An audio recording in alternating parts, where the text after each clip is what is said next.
I wonder, he said, whether the stars are set alight in heaven so that one day each one of us may find his own again. Antoine de Saint-Exupéry, The Little Prince. Istrana Air Base, Treviso, 18th of May, 2009. It was the most important phone call of my life, and I missed it because I took a few extra minutes in the shower. It's already evening, and I've lost hope of being contacted by ESA, the European Space Agency, today. But it couldn't have been anyone else. An unknown French number, no message on the answer phone. In my Spartan little room, I sit down on the squeaky bed with its blue Air Force bedspread, and I take a few deep breaths to stop the pounding of my heart, which seems about to burst from my chest. What should I do? Wait for them to call back? Call back myself? I've waited for this call for weeks, getting more and more wound up by the day.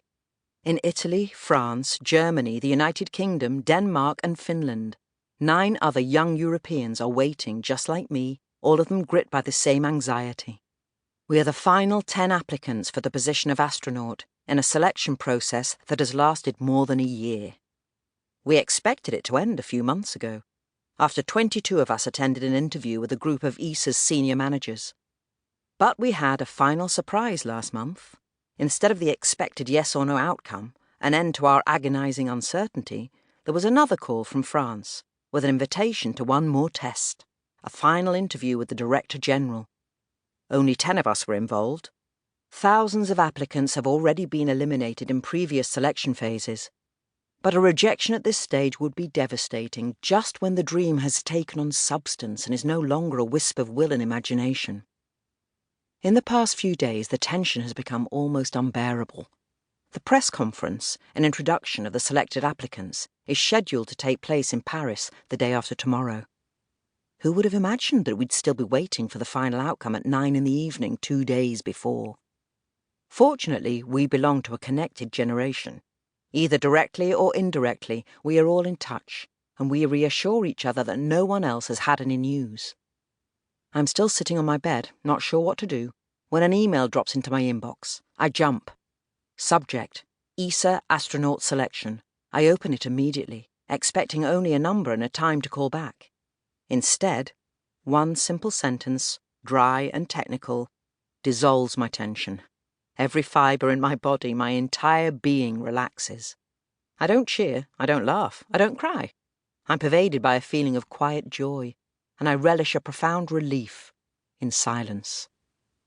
There's no past, no future, only the dazzling present. The entire universe has stopped to give me a benevolent smile. I reply to the email and then confirm by phone. I will, of course, be more than happy to come to Paris the day after tomorrow, and I understand I should say nothing so as not to compromise the press conference. I expected such a request, and made my excuses to friends a few days ago, letting them know that they would probably learn the outcome of the selection via the media. I call only my parents, who've watched me dream of becoming an astronaut ever since childhood, created opportunities for me, helped to make that dream a reality. I hear my own relief in their voices. After that, I write to the remaining applicants with whom I'm in contact. If I'm meant to stick to the letter of the instructions about confidentiality, I probably shouldn't. But we promised to keep each other in the loop, and the shared torture of waiting over the past months has cemented our bond to the point where it seems unthinkable not to keep my promise. Late that night, 2 of them write to tell me that they haven't yet received any communication. No one says so, but it's clear that they probably have not been chosen. Sometimes only a thin and arbitrary line separates heady success from crushing disappointment. Before going to bed, I look up at the patch of sky I can see through my window.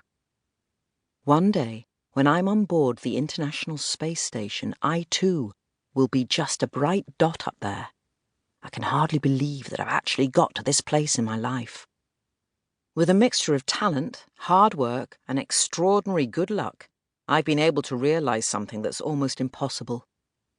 Life gave me a powerful yet insidious dream, because becoming an astronaut is terribly unlikely. Now, however, the path towards space is open.